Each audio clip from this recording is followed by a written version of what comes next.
A recent poll shows that America's pride for our nation is at a new low. 38% say they feel extremely proud to be American, while 22% say they feel moderately proud. Our roundtable joins us again. So the big question is why? And Elisha, let's start with you on this one. Yeah, I mean, this has been happening, though, increasingly for the last 10 to 20 years, at least. I remember way back in the day when I worked in talk radio in New York City, we would talk about how it tended that people on the right side of the aisle were the ones that would teach their children about the nation's founding and the 4th of July and the importance of it. And then next to that, it was members of the military, either or people directly connected, had an immediate family member that was actively serving or had served in the military. And I think that you can credit this to the very poor job that the public education system has done of teaching school students since post-World War II about America's founding principles and the good and the bad and the ugly of our history and how much we've overcome. In addition to that, as we've seen for the last 10 years, maybe even 12 years, going back to the Obama administration, of kind of the media and social media and Hollywood celebrity push of America is the worst place ever. And when you're hearing that all the time, every day, you start to believe it. So why would you want to celebrate the 4th? Capri? Well, I think that this is a couple of things. I don't think this is necessarily just about the 4th of July specifically. I think that this Gallup poll was about just patriotism writ large. I think it depends on how you define patriotism, just, I guess, pride in your nation. And I would say that this poll is a bit of a symptom, or at least, a reflection of, the division that we're seeing in our nation, because it seems as if now, while there's still a slight discrepancy between Democrats and Republicans, or conservatives and liberals in this poll, there seems to still be a decline in those who are extremely patriotic, and that has been consistently declining over the last few years. And I think this is because both both the left and the right, so to speak, I think may feel that our institutions, our nation, whether it's our government, our media, and everything in between, is somehow failing the American people, but for totally different reasons. So you may have people on the left upset, for example, about the Supreme Court stuff that has happened in recent days. You might have people on the right feeling that, things like critical race theory and some of the curriculum that's going on in schools is a problem and taking those rights away from parents.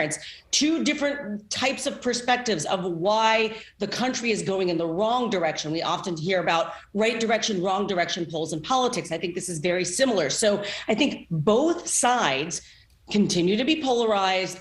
Both have, I think, views on why they think the country is going in the wrong direction. And now I think that's translating into, this perceived lack of patriotism that is now more widespread than ever. And Brian, what do you think? You're a reporter. You cover tragedies all the time. You cover the divisions within America. What do you think? Do you think that the division between right and left and this polarization is playing into this lack of pride for the country? Yeah, absolutely. I actually agree with Capri. I think we're just so divided right now as a country. I just think about even in my own neighborhood. I've got neighbors who would not put up an American flag when President Trump was in office. And the minute he was out, the American flags went up. And on the other side, I've got neighbors who are Trump supporters who were so upset with the way the election turned out that they took their American flags down outside their houses. I mean, it's just so bizarre. We're all Americans at the end of the day.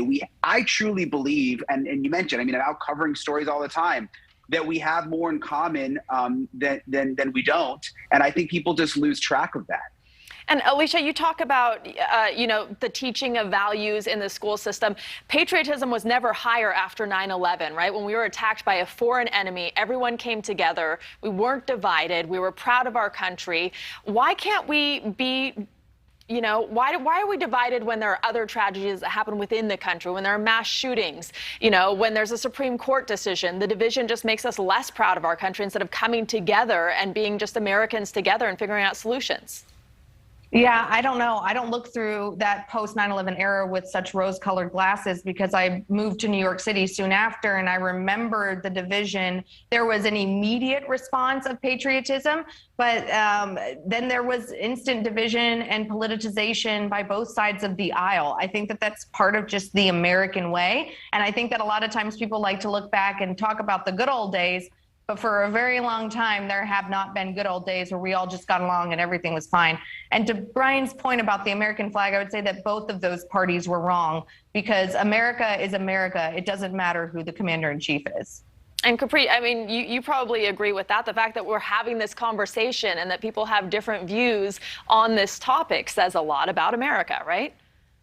Right. Well, look, I mean, just because we disagree doesn't mean we need to be disagreeable, and does not mean that we need to be as fractured as we are. I think that it's good to have healthy discourse, and it's unfortunate that things have, unraveled in the way that they have over the last several years, particularly over the last, 5 to 8 years. But I agree with everyone here. I mean, we are ultimately, there is more that unites us than divides us. We have more in common than we don't. We need to celebrate and embrace the good things around us.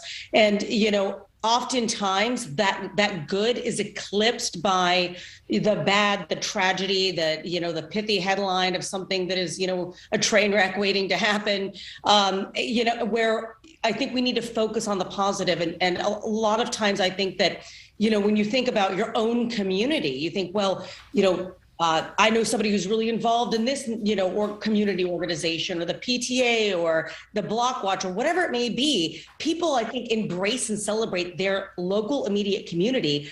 The United States, like any other country, is a collection of those small communities. We have to remember what drives us as individuals and these communities. And that's what makes us great.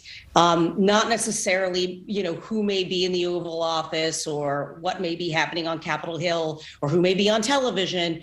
It's about that day-to-day that makes us great.